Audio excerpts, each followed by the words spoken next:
Okay, ladies and gentlemen.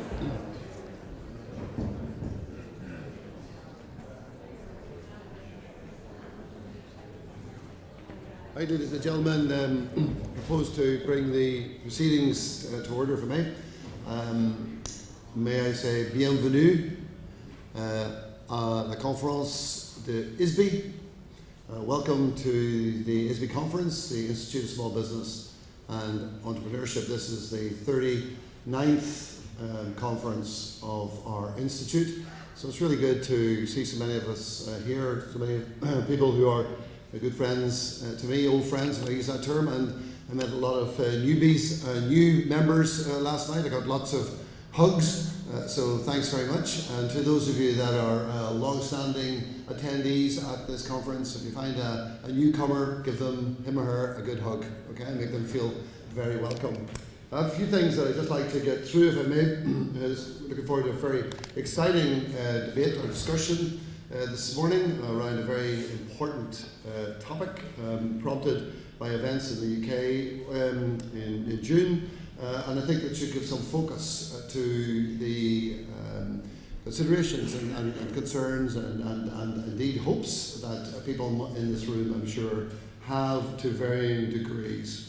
So you're very welcome to this conference. Many of you will know, of course, that the Institute of Small Business and Entrepreneurship is a network, a community of scholars, researchers, practitioners, policymakers, probably the longest standing network in the UK, with a growing membership as well of colleagues from outside the UK, which prompts us every 4 years to come outside the UK and look for venues for our conference. In 2012 it was Dublin, and this year it's in Paris.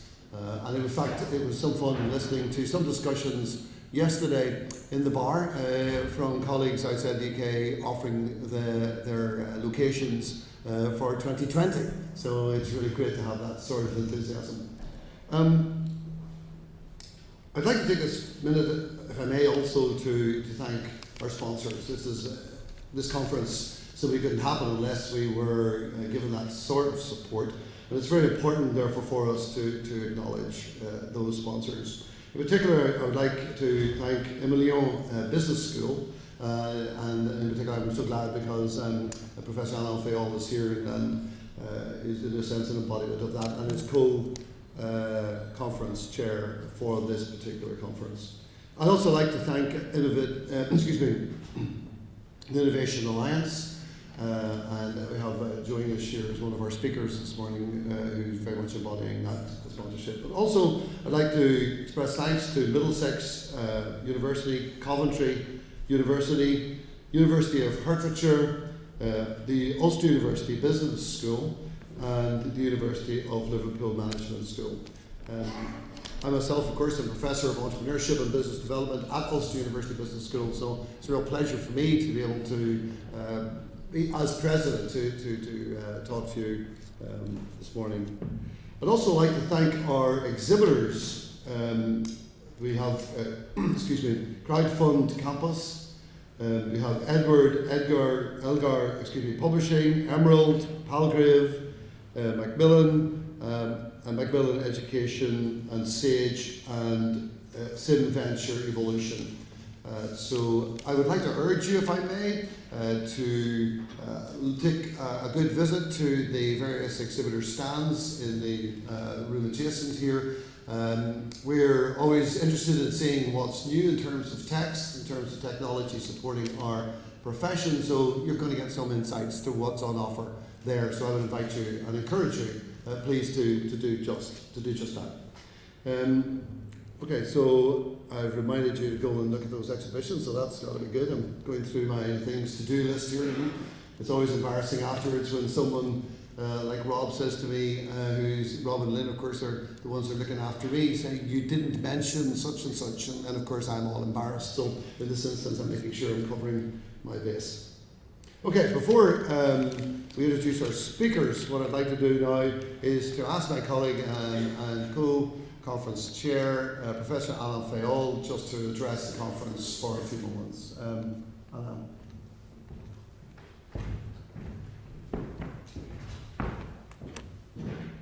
Thank you, Pauric. Good morning, everyone. My name is Alain. I'm an entrepreneurship professor at the ISBE Business School and the co-chair of ISBE conference. We are really pleased at the ISBE Business School to host the 2016 ISBE conference for the second time outside the UK. It's interesting to notice that we welcome the conference in Paris and not in our main campus located in Lyon. And this leads me to do a couple of comments. At the time, we discussed with Gerard McElvey, Pauric, and Miguel the opportunity to host the 2016 conference in France. We had no campus in Paris. Just now, we have a campus. It opened in September this year. And yesterday, we had the doctoral day in this campus in Paris, and I can say we had very, very interesting sessions, workshops, and I hope the PhDs, students attending the doctoral day, have found yesterday a lot of insight, interesting ideas, suggestions in order to improve their doctoral research. So it's a good point to have a campus in Paris, even if we are located in French Provence, in Lyon, which is, however, the main city in France. Most importantly, the venue of the conference, as you know, is the Novotel Eiffel Tower, and this allows me to make probably very, very bold links between Novotel, Eiffel, ISBE Business School, and entrepreneurship. So let's start with Novotel. Novotel is a brand, a worldwide brand, of Accor Company. Now it's called Accor Hotels Company, which has been founded by two French entrepreneurs. I would add two great French entrepreneurs, Paul Dubrul and Gérard Pélisson. So we are talking about entrepreneurship when we are in the Novotel Eiffel Tower. Now, I have a question for you, if I may. Who knows Mr. Bonnickhausen? Who knows Mr. Bonnickhausen? Nobody? It's a pity. It's a pity, really. He is Gustave Eiffel. The true name of Gustave Eiffel is Bonnickhausen. It's his first name. And Eiffel is a name of a German region close to Cologne, where the family of Gustave Eiffel came from early 80s. So you can, I will talk a little bit more about Gustave Eiffel and his entrepreneurial life. But what kind of relationship between Eiffel, Gustave Eiffel, and ISBE? You probably know that Gustave Eiffel was a French engineer graduated from École Centrale de Paris, and he was also a great engineer. He founded his company in 1880, something like that, and developed it from the world. You know that he probably designed and built steel frames for a lot of bridges in France and elsewhere. And also he built the main structure of the Statue of Liberty in New York, and of course the Eiffel Tower, very close from our venue. So,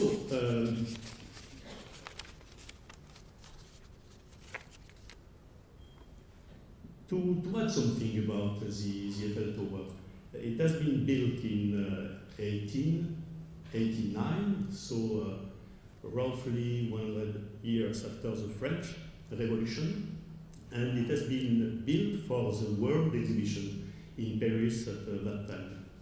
And also, Eiffel Tower has been built 17 years after the foundation of ISBE Business School by a group of entrepreneurs from the textile industry. So Gustave Eiffel was an entrepreneur, a great entrepreneur in France, and ISBE Business School, since the beginning, is an entrepreneurial higher educational institution. So this is the kind of link I see between Gustave Eiffel and ISBE Business School. To give you some additional facts about the institutional dimension of ISBE Business School, I can say that nowadays we have two research centers in entrepreneurship, one in entrepreneurial finance, the other much more generalist, paying attention to a lot of issues and research questions in the field. We also have two incubators, one, the main one located in Lyon, the other in Paris. Each year we run a World Entrepreneurship Forum with a lot of international partners. And in the past we organized the Babson Conference, the RENT Conference twice, and the ESU, European Summer University Conference, several times. So we are really very, very committed to entrepreneurship at different levels, research, teaching, mentoring, coaching, would-be entrepreneurs, helping our students to create their own companies and develop them, and so on. We also offer compulsory courses in entrepreneurship at all levels for bachelor, master, PhD, MBA executive education programs. So it's really something important for us to promote, diffuse, teach, educate people in the field of entrepreneurship. No, and we have here my last words. I would like to talk about entrepreneurship in France. You probably know that the word entreprendre came from the Old French in the 13th century. We have heard, and probably some of you studied French economists like Jean-Baptiste Say, which brought a lot of interesting insight about the role and function at the economic level of entrepreneurs. I can also mention Richard Cantillon, even if he was born in Ireland, but he lived in France, and we know that he shared with us interesting thoughts about entrepreneurship, again at the economist level. About entrepreneurship education, we are probably late compared to UK or US in promoting and developing entrepreneurship courses. We started, and the first entrepreneurship courses were proposed by HEC Paris and ISBE Europe in mid-70s. In early 80s, ISBE Business School started its first entrepreneurship program for our students, master students, and we created our entrepreneurship center in 1985. From the end of 90s, most engineering, business schools, and universities in France develop entrepreneurship education, mainly in economy and management programs. About the structuration of entrepreneurship as a field is something important. We founded the Académie de l'entrepreneuriat et de l'innovation, Academy of Entrepreneurship and Innovation, in 1997. Didier Chabot has been president of this academic association.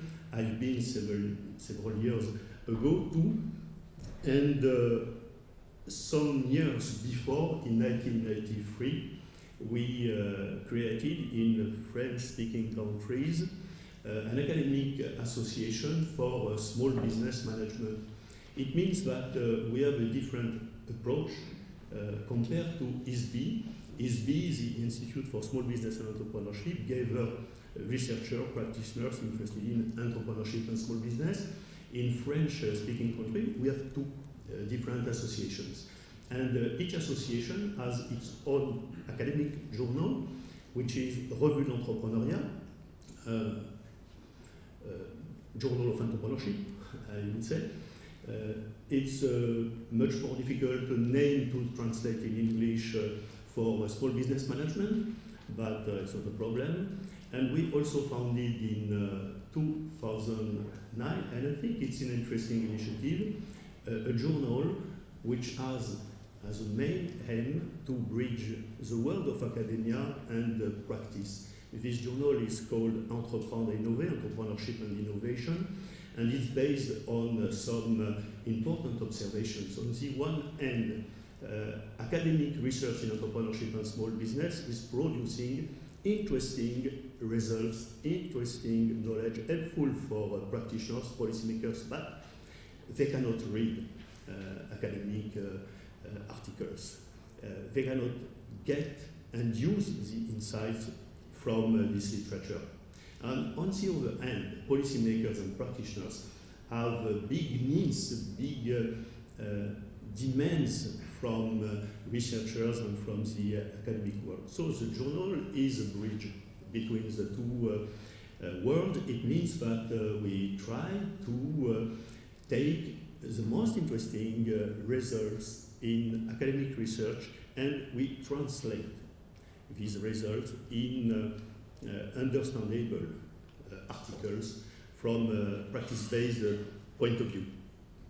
So, my final words are about you as attendees to this 2016 conference. Enjoy your stay in Paris, of course, and have a great conference at different levels.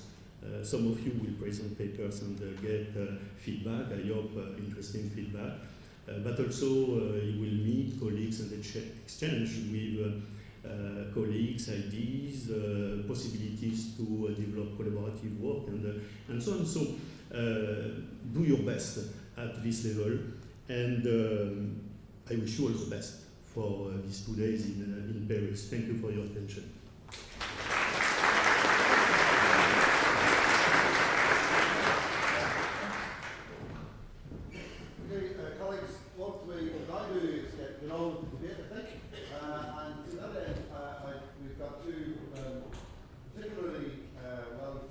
Speakers who will help us kick off that discussion in or around the Brexit decision in the UK. So to that end, if I may ask Monsieur Olivier, Campenon, who is going to us from Franco-British Chamber of Commerce and Industry to give us insights from that. Thank you. Yes.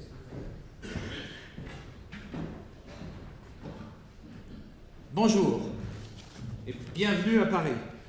I was told that I'd be doing that presentation in front of very distinguished attendees, and I was told, Olivier, you need to be very careful. You're going to be in front of very intelligent people, far more intelligent than I am, and plus you're speaking much better English than I do, so I have a challenge. But then, having our discussions before, I was told, but Olivier, remember that these people are actually working very closely with entrepreneurs, and therefore, by essence, they're all very optimistic.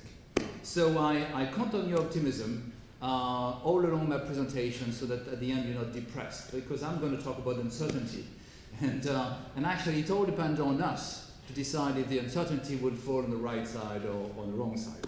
Now, if I may ask to get my presentation on, or maybe I'm supposed to do it. As I said, I'm not the most intelligent guy here, so probably need some help.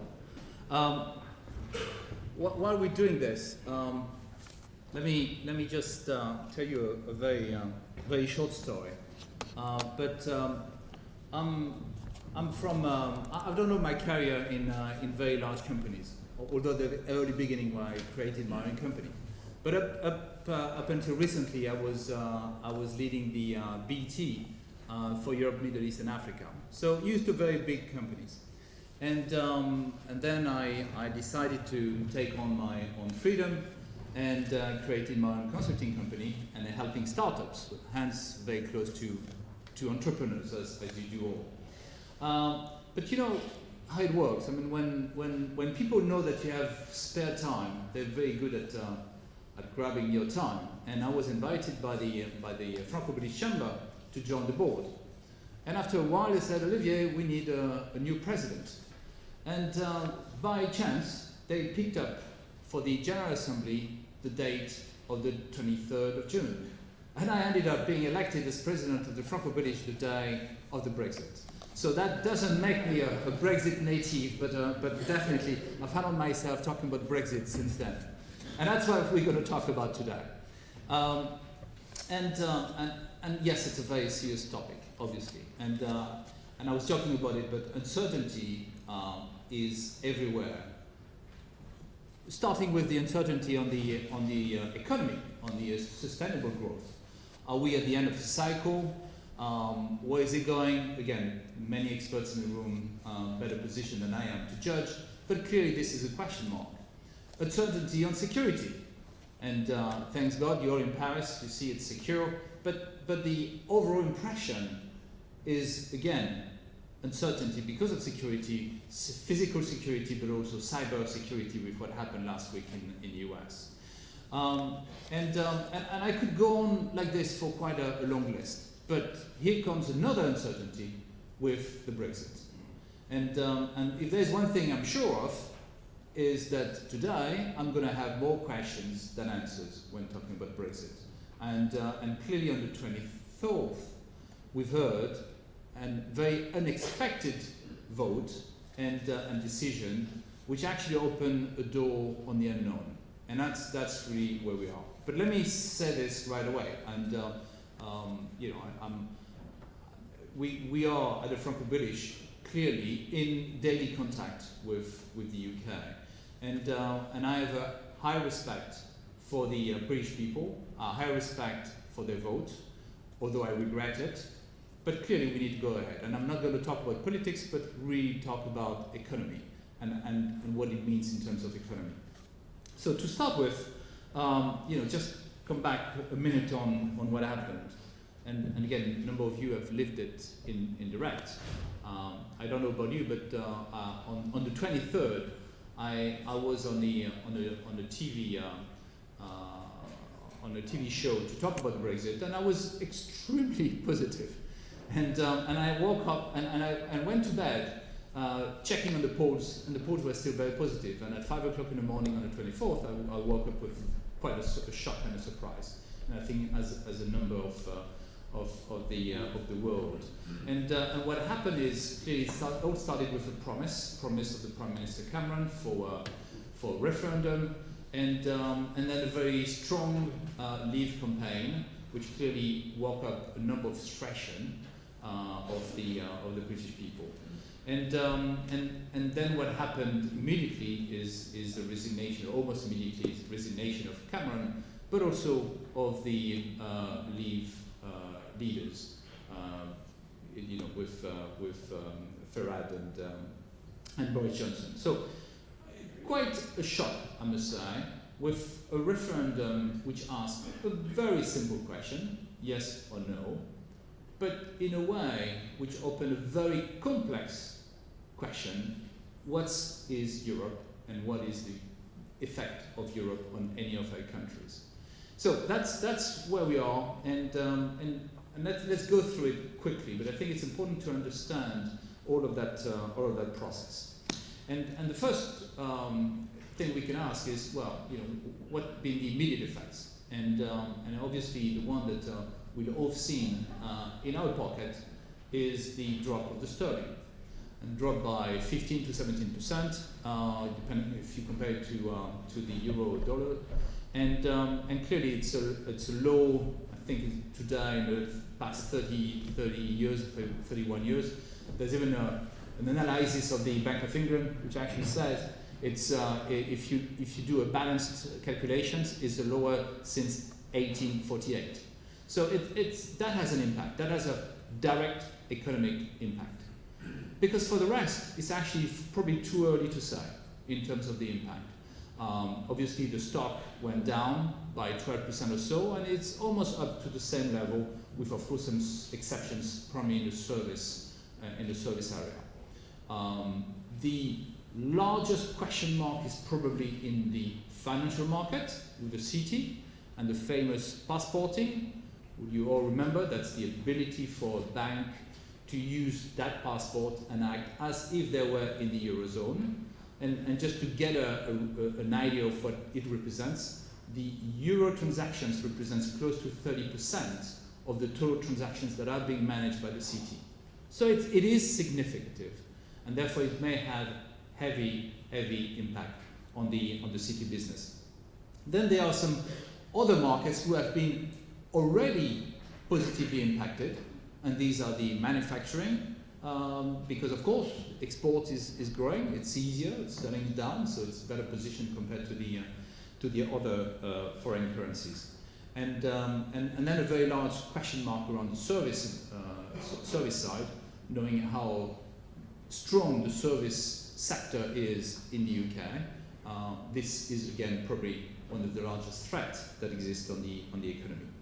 And last but not least, but because it's always very visible, and again it's too early to say because the index are just appearing as we speak, but real estate, where basically the main impact has been wait and see.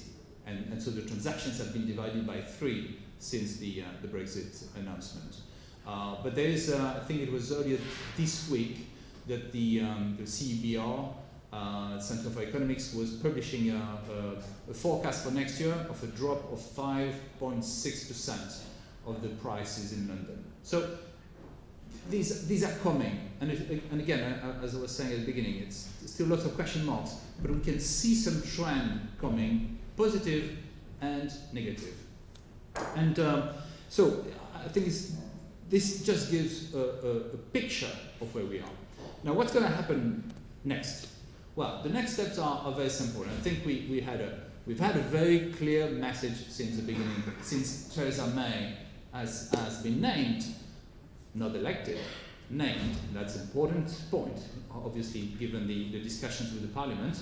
But since that day, she's said that she's been consistent in saying Brexit means Brexit. Now, she's given a date. At the latest, she will trigger Article 50 in March. There are actually some rumors now that it may even come earlier, in February or so. There's some pressure from different parts to accelerate it. But I thought it'd be good just to have a snapshot at the complexity of what we're getting into. First in terms of the process, and then I would see in terms of the content. But in terms of process, this is a very simplified scheme of what we need to go through. Because suddenly, once the Article 50 is triggered, and remember the Article 50 of the Treaty of Lisbon is very short. So we don't have that many details on what needs to happen. But what we know is, once it's triggered, we're entering a 2-year process. That process could actually be expanded if all parties agree. If all parties agree. If nobody agrees, at the end of 2 years, it's over. It falls down. That means that automatically all of the treaty will fall down. That's something to keep in mind, because we as business, we don't like that at all. That's a threat we hate. But anyway, in the meantime, what needs to happen is the 27 countries of the EU needs to get together and agree what it is they want to negotiate. And then the Commission will enter into negotiation. And when the Commission has negotiated, then it has to be ratified by at least 20 of the 27 countries who represent at least 65% of the population. And sorry on this early morning to bombard you with numbers. I mean, it's a bit boring. But at the same time, it's just to highlight what we are talking about. This is not a simple process. And then it will have to be ratified by the Parliament. And the reason I wanted to have these different bubbles is just to realize that there are so many people who need to be involved in that divorce process. So many people would suddenly going to say, hey, I want to know what's going on. Hey, I want to have my say on this, otherwise I won't ratify. And by the way, this is the EU picture, the same may happen in the UK. You might be aware that the High Court has been called to say how the Parliament in the UK should be involved before the triggering of the Article 50 or at the end. And that's, again, open question. So that's for the process. Now, for the content. There was one of the negotiators was saying, I can't imagine how complex it is. This is the most complex file project that exists or has ever existed in terms of negotiation. It's over, again, one more figure and then I stop, 80,000 pages to renegotiate of treaties. And it's just, we just can't say how big it is. And you might know that today in the EU, all of the negotiations by structure of the EU are actually a prerogative of the Commission. So that whenever we are negotiating a treaty with, as we do with Canada, for instance, or we do for the CETA, or as we do with the US, with TTIP, all of these negotiations are handled by the Commission. So in other words, the negotiators, the experts, are in Brussels. But most of the other countries don't have negotiators. Of course they have some, but not as many as they used to have. And the results, and that's why the UK is taking so much time, is that it's good to be a negotiator these days. If you have a good CV, you get a really good job to be one of the 500 negotiators that the UK is currently hiring. And that's critical to go through all of this, because again, the UK needs to negotiate the divorce. That's the DICSU, the Department of Existing the European Union. Then they need to negotiate the next treaty between UK and the EU. That's the Department of International Trade. And then they need to renegotiate all of the treaties that are being signed on behalf of the EU with 60 other countries. And then they need to negotiate the relationship with WTO. That's a lot on the plate for 2 years. And remember, the Commission has been very clear, we won't start any negotiation before the Article 50 has been triggered. So it's an interesting set of process.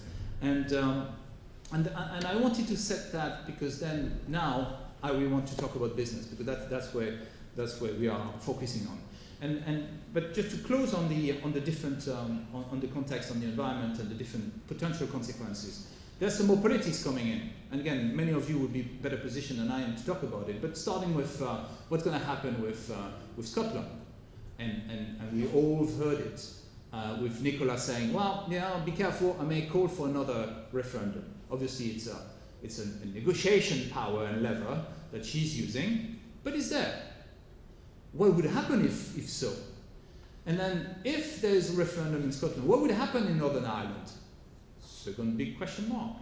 So we are in a political environment which is, for to say the least, uncertain. Now, another big question that we have received a lot at the Franco-British is what's going to happen with all of the Brits who live in France, and there are around 300,000. They're actually close to 2 million outside of the UK living in the EU. Close to 2 million people. And vice versa, there's about 1.7, 1.8 million of Europeans living in the UK, of which more than 80% are being employed. So they're already working. And so the question is, would they need a work permit tomorrow? Would they have to go back? And for all of the Brits living in the EU, about a fourth is actually our pensioners. Who's going to pay the pension? I mean, we received a number of questions from our members saying, what should we do? And it's a fair question. But there's one thing that we always need to remember, Brexit has not started. We're just seeing some pre-events, but it hasn't started yet. So we don't know for the moment.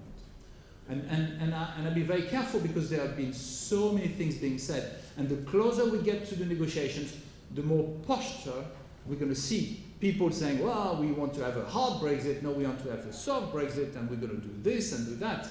The reality is rather simple. On one hand, economically, it is to the interest of everybody to keep on a free trade and single market. And from a political point of view, it's going to be very difficult not to act on immigration and therefore to act on the freedom of movement. So on one hand, you have the UK wants to regulate the freedom of movement, and on the other side, you have in the EU, all of the leaders were saying, you won't get access to a single market without freedom of movement. This is a starting point, no surprise. That's where any negotiation starts, isn't it? To the opposite, and then we'll see how it goes in the coming months. Now, two more points. One is the Commonwealth. I think it's a very important element because it's something that's been raised already as potential output for the UK in terms of their business, which is true. We're talking about 2 billion people speaking the same language, following the same commercial and legal rules, so it makes it easier for anybody to trade within that environment. But, just to take one example, remember that India was looking at the EU as the entry point, was looking at the UK as the entry point to the EU. If that entry point doesn't exist anymore, that may, again, raise the interest in doing more business in the UK. And of course, if I look at the other side is the EU, the 27 remaining countries.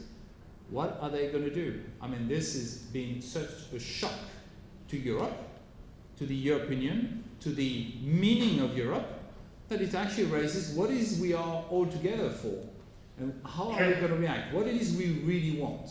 So there's been already a summit in Bratislava. There's another summit scheduled in Malta in February, then in Rome in March. So the 27 needs to get together and actually agree on what it is they want, what it is they want to negotiate. And obviously one big question mark is immigration. Of course it is. Because what happened, if we don't want to repeat what happened in the UK, it's urgent to get an answer to that. And to the uncertainty I was talking about at the start, there's one important that I should have actually raised, and it's the political uncertainty because of all of the upcoming elections in US, of course, but also Germany and France. How will that count on the development of Europe and the negotiations are really good questions. So, I know I raised more question marks than anything, so let me try at least to give some inputs on all of this, and because that's back to our role. And the first, and these are the three key elements that I've been passing on to every officials that I've met, should it be on the UK side or on the European side, is that from a business point of view, we are very simple and straightforward. We don't like uncertainty. That's by nature. We are able to adapt to anything. And if you tell me, yeah, the sterling dropped by 12%, 15%, fine. Might be a shock for my business for a while if I didn't hedge before, but I'll adapt. I'll review, I'm organized, I'll review my pricing, and I adapt. But if you tell me it dropped by 15%, but tomorrow it may drop another 15% or go back 15% up, I don't know what to do. Same thing with, if you tell me that within 2 years, everything will be negotiated, fine, because then I can plan. If you now tell me you have no clue, because it may actually take 5 years, remember the only little example we have of that type is Greenland, and when Greenland left, they took 5 years for such simple treaty to be renegotiated. So we don't know. That's the uncertainty. So my message is, please, Mr. Negotiators and Mrs. Negotiators, you need to make sure that we minimize the uncertainty. So of course we don't expect to be involved in the negotiations, but we're expecting to have as better visibility as possible on the timing of these negotiations. The other thing that any entrepreneurs will tell you, there is nothing better than the period of change to find opportunities. So it is also an opportunity. Of course it will damage some of the businesses. Of course it does create already a number of wait-and-see attitude as I was talking about. And therefore, a number of the UK businesses we're talking to have already said, I'm reviewing my hiring plan, I'm reviewing my investment plan, because I don't know.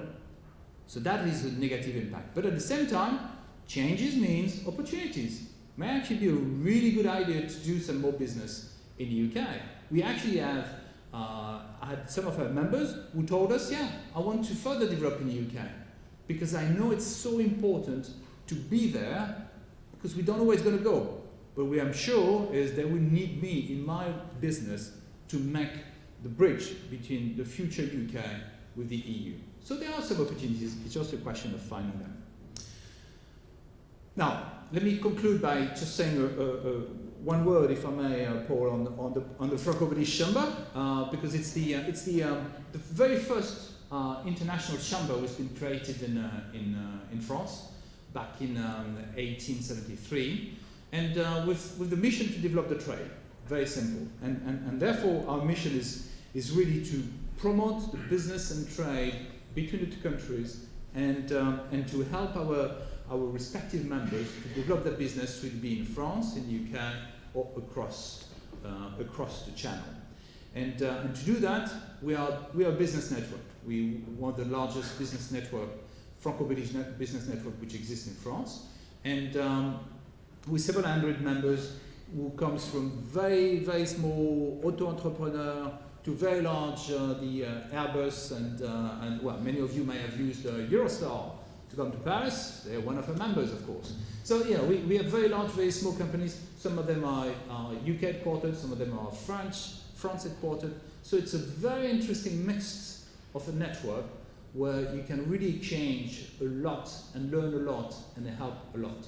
And just to give an example, we're doing a lot of events, almost 100 per year. But as an example, we have a monthly meeting of the SMEs. And so we're getting a number of SMEs all together, and we're just discussing. And you know what? Surprise, surprise. But everybody, all of the CEOs of the SMEs, very often, whatever sector they're from, they are facing the same challenges. And suddenly it's good for them to change that, seeing how others have tackled these challenges and how they can learn from each other. So that's just to give one example.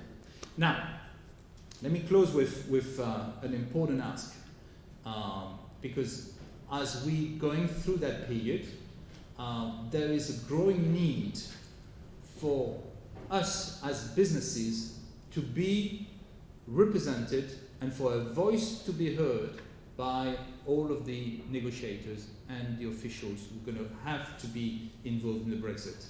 And it is important that we give constructive feedback to these negotiators. And therefore, we've initiated a survey, an online survey, that is accessible on our website.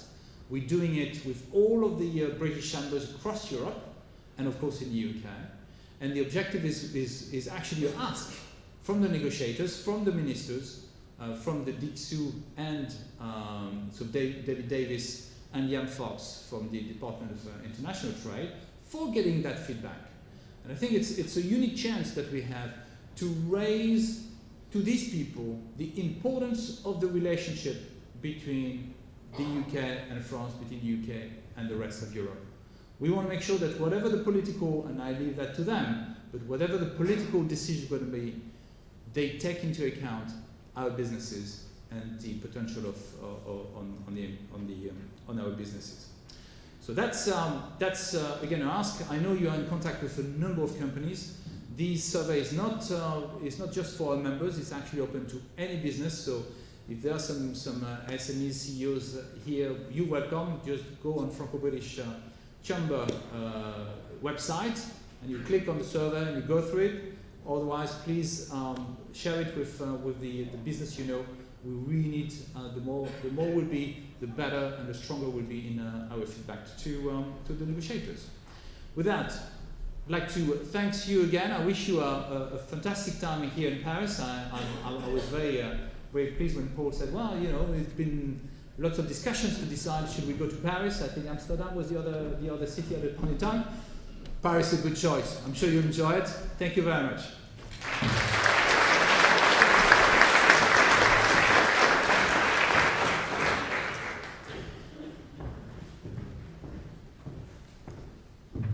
Thank you, Olivier, for that very informative presentation. I think if there's one word that comes across, it's this issue of uncertainty, the impact of the unknown, but an ambition and aspiration to look for as positive an outcome from what happens next as possible to actually achieve. But our next speaker, in a way, is going to be at the coalface of what happens, in a sense that Joe English from Innovation Alliance is working on the border between the Republic of Ireland and Northern Ireland. So this is going to be a physical border between what will be the European Union and perhaps a wholly new experience in terms of how Britain deals with the European Union. So, Joe, if I can ask you yourself just to come over and do your presentation, that would be really cool. And as Joe's coming over just to set up his presentation, can I just say that we'll look at the end of the presentations to have a question and answer series. So I can imagine that some of these presentations are prompting a number of ideas and thoughts that we'd like to kind of explore further with our speakers. So if you just think about what you'd like to actually ask, we have microphones and we'll look to facilitate that after Joe's spoken. Is that okay?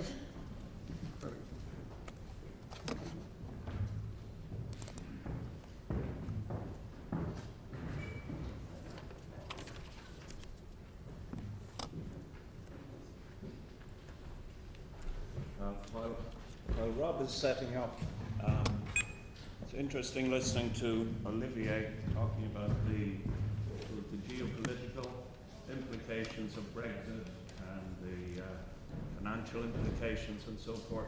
For some of us, as Pauric mentioned, it's a little bit more personal than that. Where I live, when I look out of my living room window, we live in Southern Ireland, but I'm looking out over Northern Ireland. We were out for dinner last night with some friends, and of course the conversation came around to Brexit, as it tends to do these days. And my wife was remembering when she was a little girl at school, one of her jobs when she came home from school once a week was to go and buy 2 pounds of butter in Northern Ireland and smuggle them home, because butter was a shilling cheaper in Northern Ireland than it was in the Republic. And we were just wondering, are we going to go back to that kind of a situation? And that scares a lot of us living along the border, just wondering exactly what's going to happen.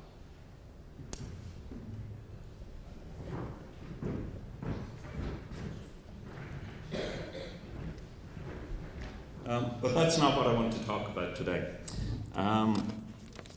When Pauric press-ganged me or invited me to speak here today, it's on the basis of the Innovation Alliance, which is a European project that I'm managing, and that's how I got involved with Pauric, talking about that. My own background is I'm an engineer of long standing.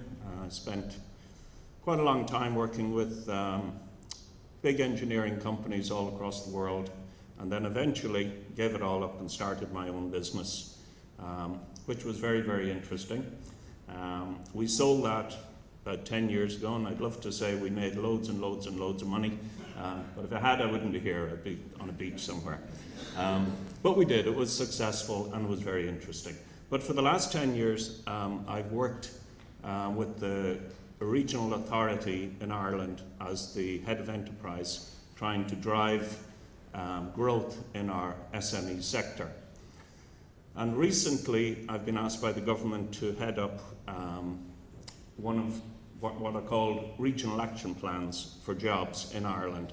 And that's really what I want to talk to you about today, is about how Ireland is going about developing its small business sector, its large business sector, by bringing everyone together.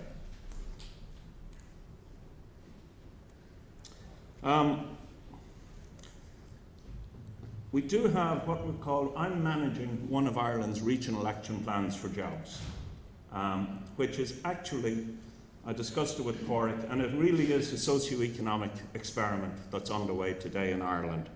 And it's all to do with something you're all quite familiar with, no doubt, entrepreneurial ecosystems, but not in a theoretical fashion. It is actually what I consider entrepreneurial ecosystems made flesh.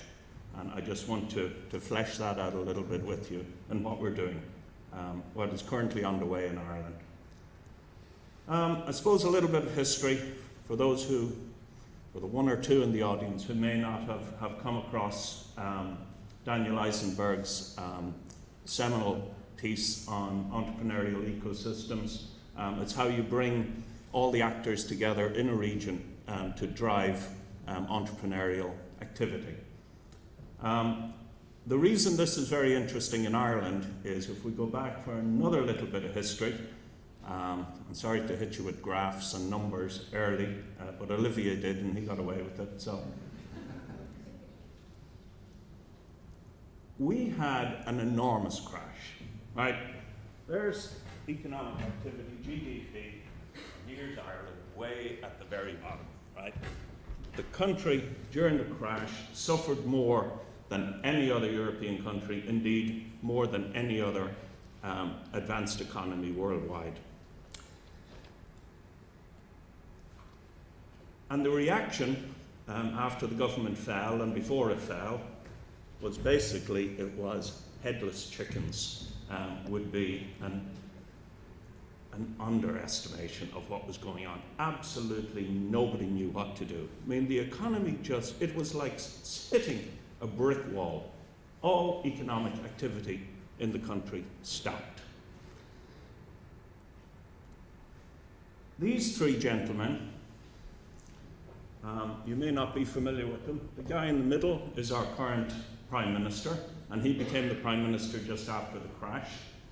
The guy on the left is our was our Minister for Enterprise at the time, and the guy on the right was the Deputy Prime Minister.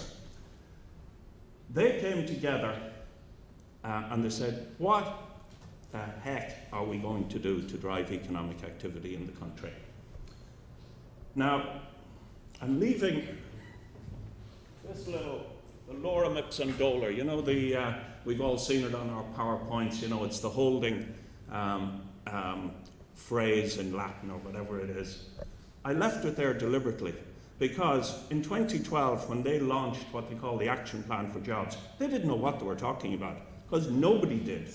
And nobody knew how this was going to turn out. But they formulated this idea called the Action Plan for Jobs.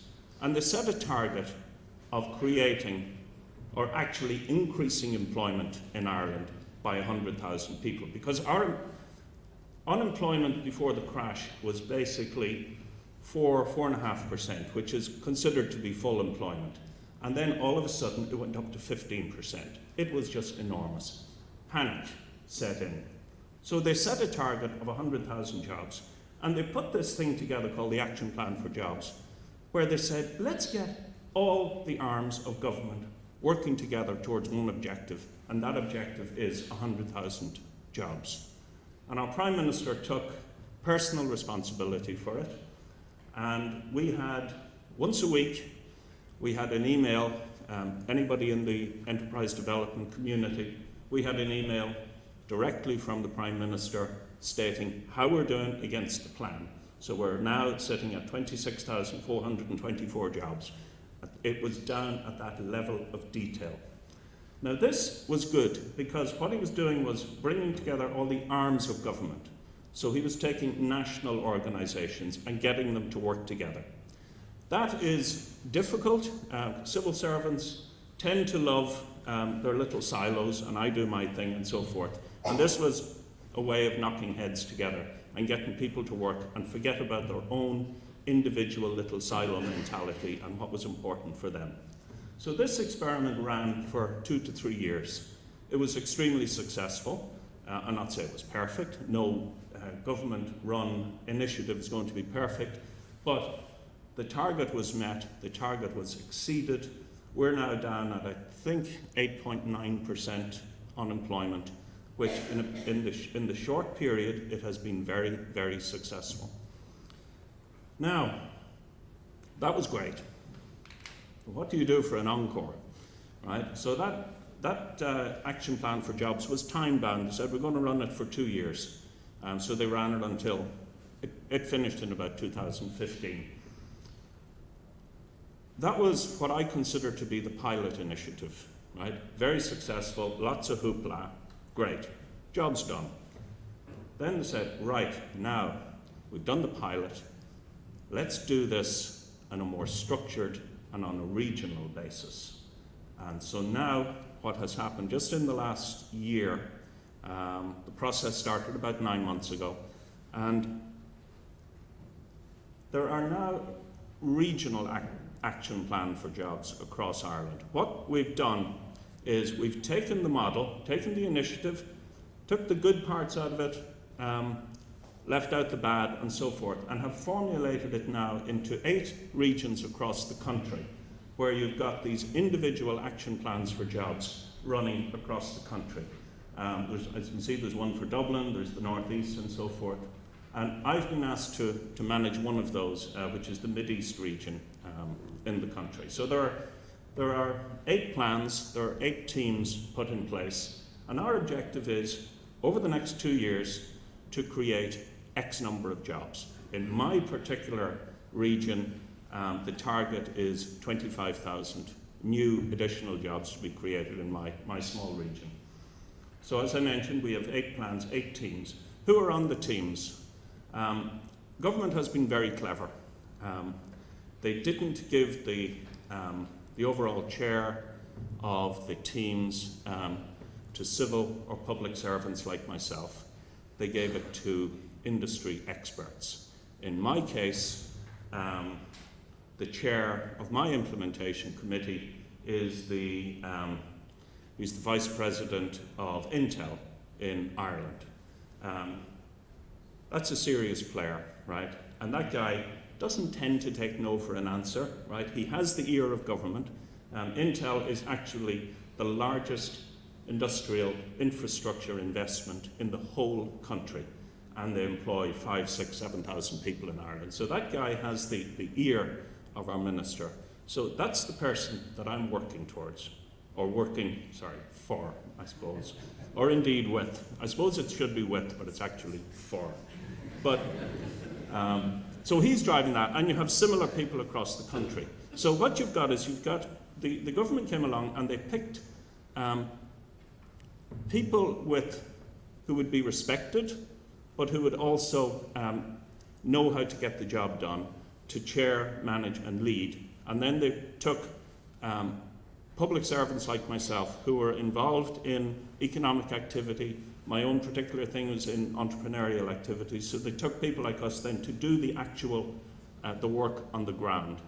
So you got if you like, the industrial clout and the political clout from the Intels of this world, and then you've got the grunts on the ground actually doing the work and delivering.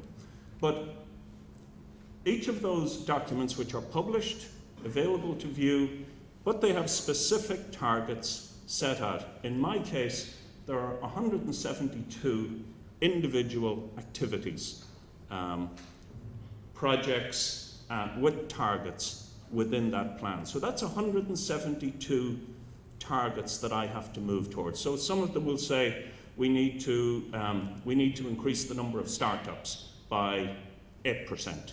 Okay, so that's a target. Other stuff would be to do with maybe tourism. We need to increase bed nights in the region by 20% over the next 2 years. So you start drilling down, so you get the people involved. Who's involved in tourism, right? So you need the hoteliers, you need the transport companies, you need Ryanair, you need all those people to come together and sit down. Right, we have a target, it's 20% increase in bed nights. What do we need to do that? How do you get the people in? One thing, getting them in, where do they sleep? Where do they go out for dinner? How do you get them to spend 1 or 2 extra nights in the region? So our action plans for jobs are down at that granular level. And that's the lesson that was learned from the original one, the pilot scheme, was that if you get down to granular level, people can cope with it, people can deal with it. They can say, okay, there's an objective. I'm going to work on that.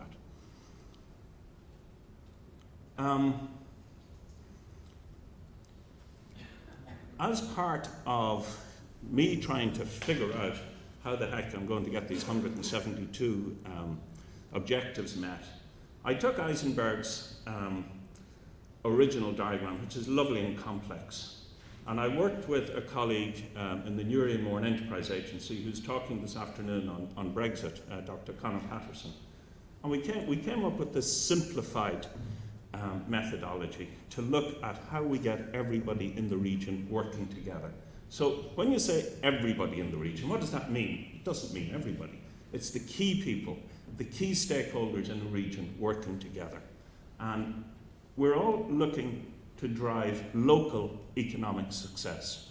Local economic success is a lot different than national economic success. National organizations working together will tend to work together, but locally you've got local politicians, you've got a lot of local issues, and it's very difficult to get locals working together for one objective. So it's to bring the economic development policy, say, within our council, to get that aligned with the social characteristics of our region. Because, as I mentioned, we're a border community. That is different than a Dublin-based community. A border community is going to be thinking differently, have a different mindset than a community based in a capital city. So it's looking at the social characteristics, looking at the education and skills, obviously, that are available. What are the HEIs in the region? What skills are they producing? What skills are required within the region? And then the whole social capital. I mean, who else is involved in driving economic activity? We know it's the local councils, we know it's the development agencies, we know it's the large businesses, but there's all sorts of other players and actors, and everyone has a part to play. And it's figuring out how we include them and making sure we don't exclude people, which is very easy to do. It's easy to spot the 8 organisations that should be involved, but there's other organisations that one mightn't have heard of, and we need to start drilling down and getting those people involved. And then, of course, looking at the labour market and trying to get all of those actors working together to drive local economic success, because that's what it's all about. It's local economic success comes down to jobs for most people. So with us, it's our 25,000 target. How do we drive that? How does it work? I've spoken a bit about this, but the whole thing works by being driven by our government minister. So it's coming from the highest level within government. So it's not an initiative that locals are actually driving. It's driven from the top, and we have to perform. So we're being given targets to which we must perform. It does have full government backing. We had a new minister for development appointed about 6 months ago, and you know, when ministers change, I kind of thought, maybe this whole regional action plan for jobs thing will sort of fade away, you know, because it was the baby of the previous minister. But no, when our minister, in her first outing, her first speech, in her 3rd sentence, mentioned the regional action plan for jobs, so I knew it was the focus was going to remain on it. So I wasn't getting away too easily. So we do have full government backing. It's driven by the minister. As I mentioned, it's private sector led, which is extremely important.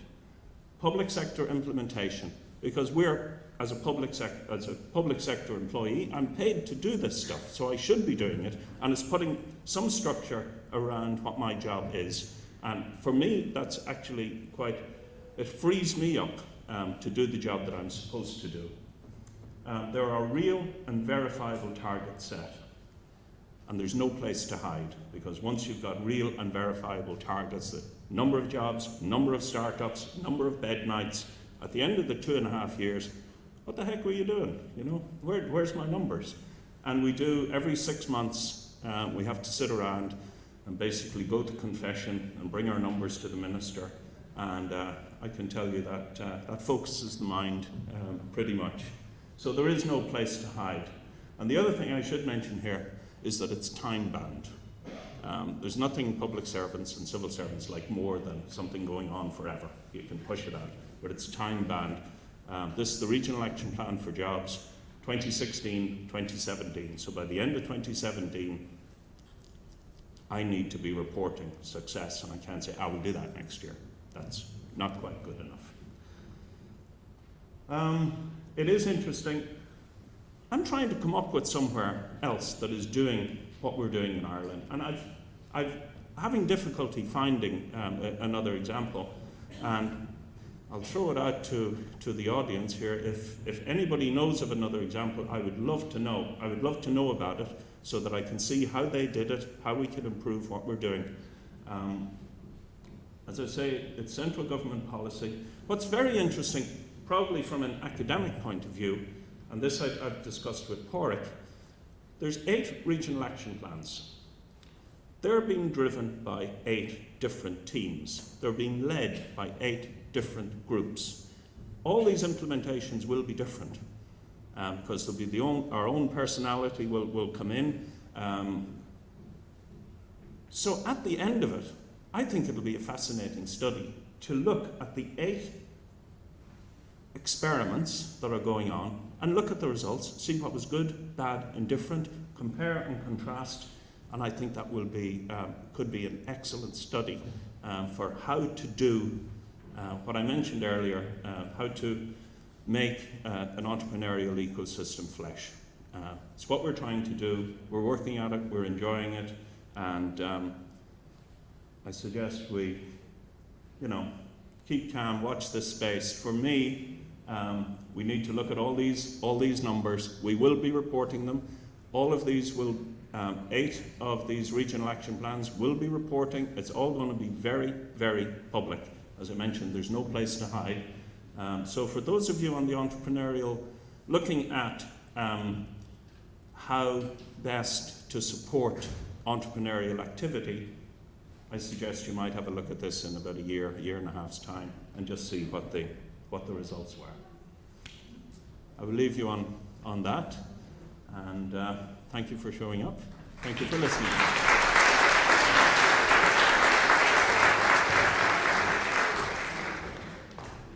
Okay, I think this is working okay.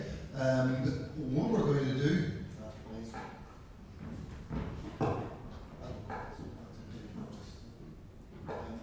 Okay, we've had 2 really valuable contributions this morning. Olivier giving us some insights to how the Brexit vote in June might impact on relationships across the European Union, and giving us some suggestions about the ways in which we need to be thinking, but raising more questions than providing answers. I think that's one of the frustrating situations we face at the present moment. But we do know for sure that there is uncertainty and that that's having an impact.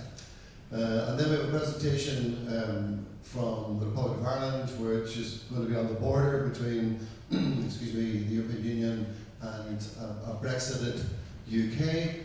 And it's a country that has faced catastrophic economic downturn and has attempted to respond to that. Well, it's doing it obviously now against the landscape of Brexit. So that's going to have implications also. I presume Dr. Conor Patterson will have a comment to make about that this afternoon as well.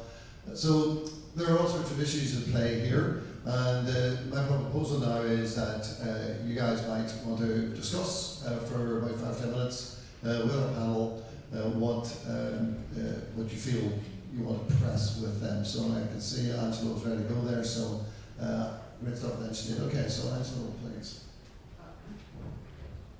Would you just address your question to who on the panel you want to actually respond to initially? Thanks. Hi, good afternoon. I'm Joe Bisniano from Nottingham Trent University. A question for Monsieur Campenon, please. Many commentators, me included, think that the postponement of the Brexit of the government to trigger the Article 50 to the spring has been to give businesses the opportunity to hedge and to anticipate some of the strategies. And some of the small businesses I know have been, for example, starting virtual offices in Europe as a potential backup plan. Can you please give us some examples of how the French and British businesses in your community are hedging or are anticipating some of the possible risks emerging from that situation? Thank you. Thank you. That's a very good question, and it's probably a very difficult question to answer because of the diversity of answer. But because some of you again may have went through some contrast to come here, you may have seen there's an advertising campaign which says, "Tired with the fox, try the frogs." And that's a campaign that's been initiated by the Hauts-de-Seine. The Hauts-de-Seine is one of the regions around Paris, and I think that's a good example where there's a very strong dynamism of some of the regions to attract all of the investments and make sure that as some of the businesses open, as you said, new offices, they come to the right place. And I mentioned the financial institution. Clearly, this is the one that is facing the highest risks, and that's where you have the largest plans that are being prepared in terms of repatriating or moving some of the people from the city to one of the financial places. Should it be Frankfurt? Should it be Paris? Should it be Dublin? And each of these places are making the really best efforts to attract these future investments. In terms of the other way around, yes, we've seen a number of companies, French companies, saying, well, either I remember talking to one of the very large members of very large companies in the energy, and I was asking them, what type of things are you doing? And they were saying, actually, not that much. We're already present in the UK, we are strong there, and it's actually going to be, again, business as usual up until we are being told that the rules will change. There's one thing which will be the immediate question mark for them, that will be the expats. And what are we going to do for all of the engineers that we are sending across the channel? And we all know that the engineers today is the most demanded profile in the UK, and as the manufacturing will accelerate because of the sterling situations, that demand will even further increase. Hence, another question around immigration. But again, back to your questions, yes, we've seen a number of initiatives. These initiatives are being accelerated, but if you're an SME, you at the same time need to be very careful not to go faster than the policy, not to find yourself investing at a moment where it may actually prove to be not business effective. So it's again, I'm afraid to repeat it, but it's again more questions than answer. Lots of plans being done, and I think that's important. Lots of plans being prepared, presented at the boardrooms, but in terms of acts, we're still and only at the beginning.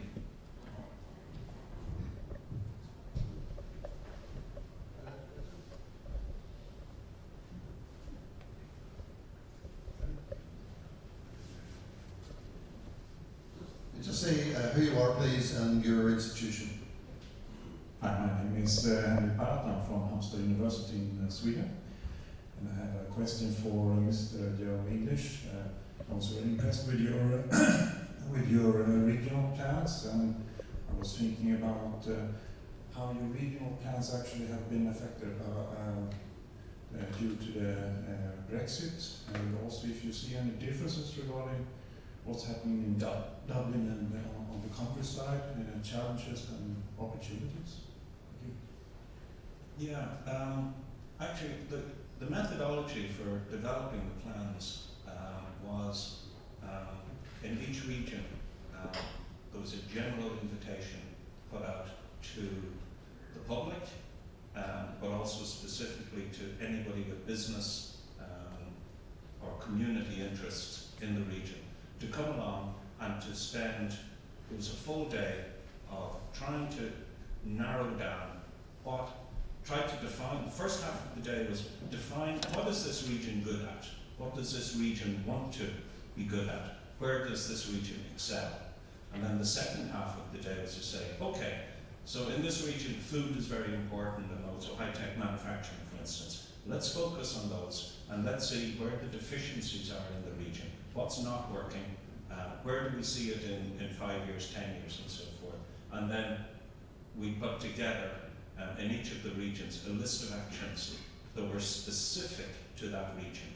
And they are quite different. Like in Dublin, it's mostly to do with high-tech manufacturing.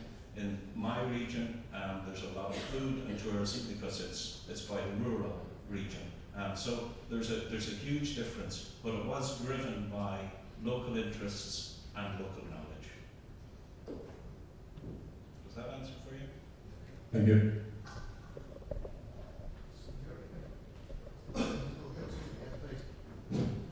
My name is Tunde from University of Sussex, and my question is to Joe English. It looks like Ireland has developed a working good template for job creation. And thus, I have another question. One of the questions is about not just the quantities of job creation, but the qualities of job creation. So I'd like to know about the quality that has been, or quality of job that has been created. The second thing is about the models of action plan. It looks like the teams were able to bring everything together for consensus of plan. But we know there are always the best interests across the boards, and how can the team or the government bring everybody together to work for that objective. And also because all the objectives are time-bound, it looks like it's more short-term objective. But the ecosystem is described. Some of the things are more longer-term. So how can you resolve the conflict between this long-term needs and short-term objectives? Thank you. Okay. Well, on the policy side, job creation policy is really set by central government, and that's to do with a lot of taxation and Ireland's taxation rate and so forth, which helps drive foreign direct investment.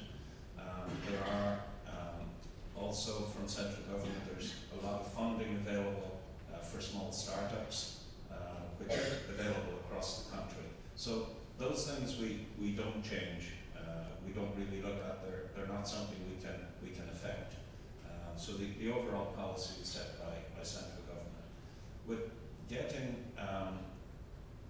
the actors to work together, which is I believe your second question, for the common good, I think they were very, very clever in ensuring that we're getting public or private sector individuals who would command respect in the community and would also command respect at government level, to get them to drive the activities and basically to knock heads together and to get people to leave their own desires and needs at the door and come together to work for the common good. And keeping everything public is very important. So all the meetings that we have, the minutes are all made public, so people can see very quickly if somebody is really trying to stonewall something. So it's a very open process which lends itself towards collaboration. On the time-bound side, a lot of our actions are, will be completed in total in the 2-year period. The longer-term actions, for instance, broadband in rural communities in Ireland is a big issue. If you're trying to develop businesses and you're trying to develop small businesses in rural areas, access to reliable, fast broadband is an absolute must. So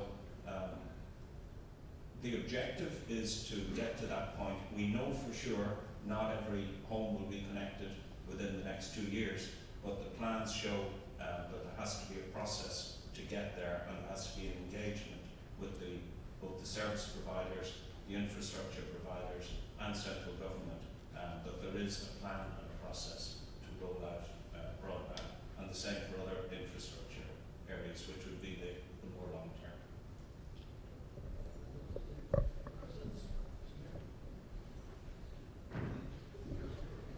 Chamberlain at Waterford Institute in Ireland. A question for Joe. Are you seeing an impact on Brexit already on the job creations? Sorry, could you just say that again? Yes. Are you seeing the impact of Brexit on job creations? And if so, is it positive or negative? We haven't seen it yet. I think it's still too early in the cycle. We are certainly getting an awful lot of questions from companies, and there's an awful lot of nervousness out there. I think it's a bit too early to see any slowdown or indeed any speed up in job creation. It's only 3 months, maybe 4. But there is certainly a huge amount of anxiety, and the closer we get to the border, the bigger the anxiety is. If I may just add to the question, Joe, question for you, because I was told, and I haven't been to Dublin for a while, but I was told there's a lot of Americans arriving at the airport, visiting the city to actually evaluate potential investments. Can you confirm? You want to say anything, say nothing. Either confirm or deny. Any comment? No comment. Next question, please. Alain, University of Exeter. I guess it's a question for Joe again. I'm sorry to burden you with yet another question. Could Northern Ireland leave the UK to remain in the EU? Is that an option? And that's a deeper political issue of unification of Ireland. It has certainly been spoken about, and if you think his question was going to cause trouble, Well, the media is not addressing this, is it? It talks of England and Wales. For a little, Northern Ireland. So back to you.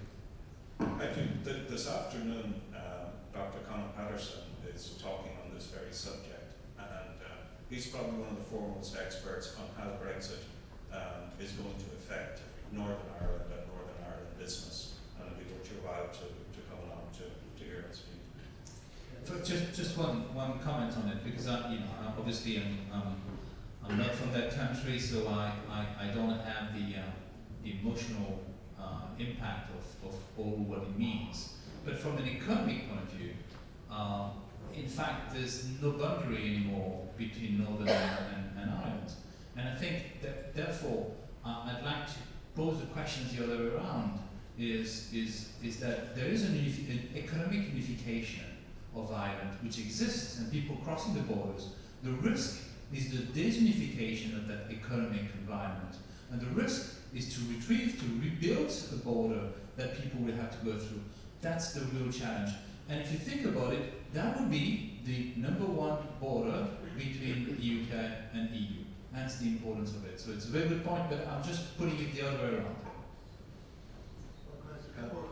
Keith Arundel from the University of Glasgow. And don't worry, this is not a question about Scotland leaving the UK. Question for Mr. Campenon. You referred to the issue with regard to the passporting. I'm quite involved in the private equity and venture capital side of the industry, and there's obviously huge concern not only about passporting but certainly with VC about the issue that so much of VC funds are dependent upon the European Investment Fund for the sources of funds. Do you see an opportunity for France here if the IMF stops funding the UK in this manner? More funds, more money for French VCs? I'd like to give a strong yes answer, but I'm sure you know that there are so many other elements that are being taken into account beyond the pure policy environment. There's also, and I think that's the challenge that we have in France, is the pure policy tax environment, which actually refrains a lot of VC to invest in France because they just wonder of how the policy will evolve. And that is one of the discussions, constant discussion we have with business in France, which is the equivalent of the Department for International Trade in the UK. And we are pushing them in terms of attractiveness of France to make sure that the policy are stable. And therefore, yes, there may be a lot of money redirected to France, but it will only stop in France if we're able to increase the attractiveness of this country. And I think we have a lot of good, very good points to attract business. I think the evolutions towards entrepreneur, towards startups, has just been amazing over the past couple of years, but we still need to do lots of progress to keep these startups as they grow. And to keep them as they grow, we need these VCs, we need the second round of investments that we are very often losing because people think, well, you have great brain in France, you have great environment, but as soon as you raise a certain level, the financial level, suddenly the taxes are so high, the uncertainty of the system is so high that we prefer to continue investment elsewhere. So I'm a strong defender to say, yes, we have the potential in this country. Yes, the capital needs to come, but we need to do our own homework to make sure that we give some horizon and good stability. We'll take 2 more questions if there's anybody. Yeah.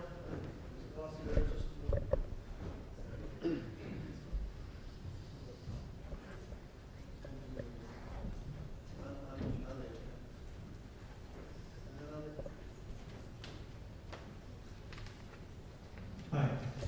Sorry, someone else had the microphone. So Andy Panalena, I'll put a couple of hats on at the moment, which is the United Nations Conference on Trade and Development, where we help to put together an ecosystem policy framework. And also just recently for the European Commission, we put together something called Entrecom, which is looking at the competency framework to address the skills gap. So my question is primarily to Joe, but to the others, and I'd like to hear a little bit about how the learning that's going on will feed into the education agenda, if at all.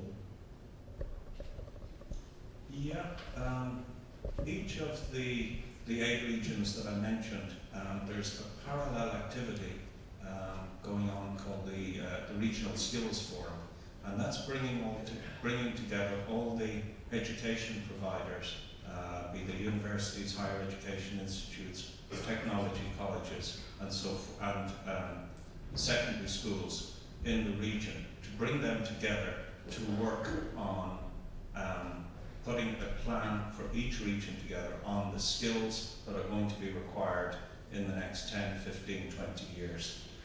We are, as part of the Action Plan for Jobs, we're represented on each of those forums, but it is a specific activity looking at the skills deficits, the skills needs in each of those regions. And we're trying, the objective is to align that with the where we see the potential for job creation in the future, and to try and get those 2 plans marching along in step. One last question, I think just here. Yeah, hi, my name is Catherine Brentnell from Ready Unlimited. My question is for Professor Fayon. You made a point earlier that policy makers cannot read academic journals, and so they don't get the information that they need. In terms of entrepreneurship education, what knowledge and information do you wish that policymakers had that they don't seem to have at the moment? I cannot see you. Can you? Okay. Thank you. No, your question is about the way we could educate policymakers. Am I right? Yeah, and you said that they're not getting the information that they need at the moment. So, in terms of entrepreneurship education, what do you think the key knowledge is that policymakers aren't getting at the moment? But just some headlines, Yeah, I think at least in France we have a lot of things to do in order to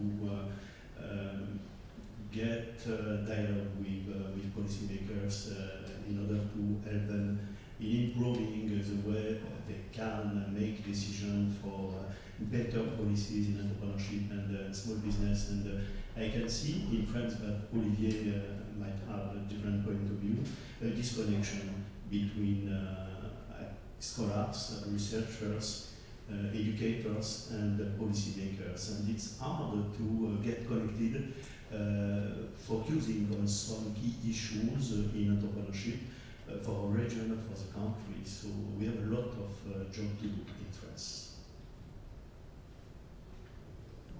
colleagues, sorry, there will be comments. Okay, just a very short one, but it's because this morning there was a publication of an index, which is the morale of the business people. And it actually gets to that point where the morale is going down.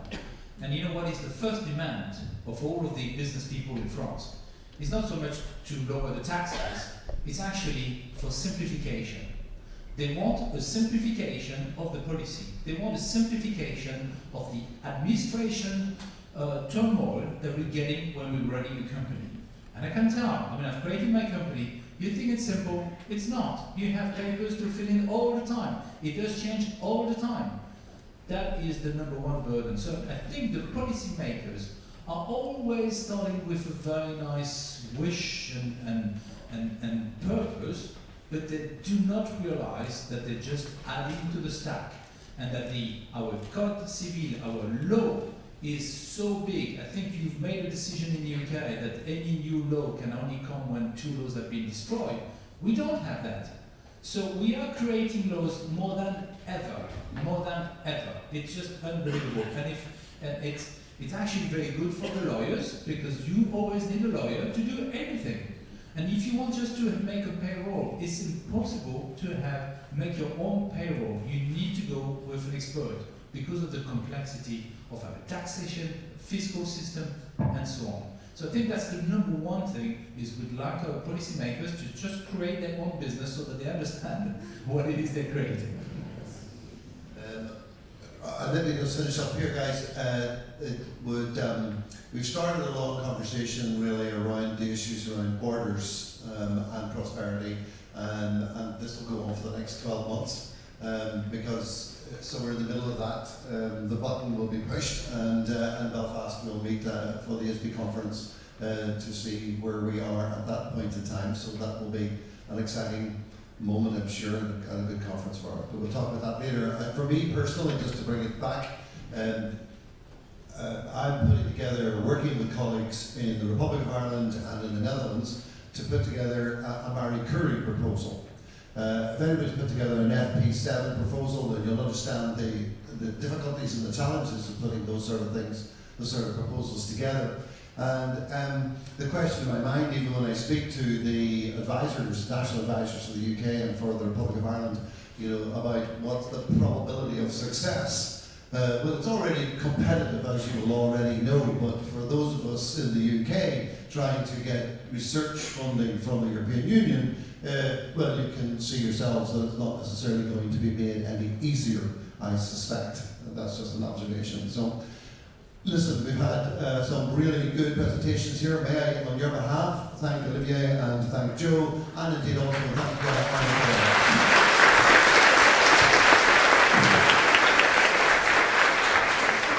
And thank you too, and thanks to those who are asking the questions. I know lots of other folk would have liked to as well. Coffee outside now, I understand, and we are onto the tracks. So please continue on a really good conference. Talk to you soon. Bye.